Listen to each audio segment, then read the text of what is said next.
এটা হচ্ছে অতিথিদের খাবার ঘর, হল ঘর খাবার। এখানে ওদের খাওয়া দাওয়া হয়।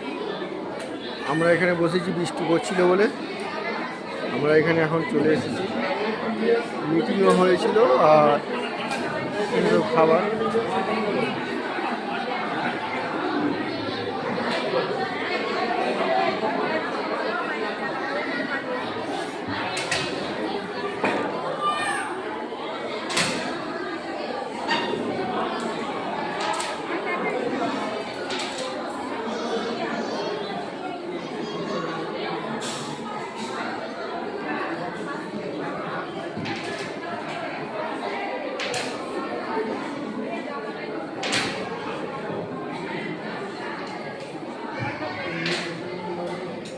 এগুলো সব গার্জিয়ান, বৃষ্টি পড়ছে বলে চলে এসছে এখানে।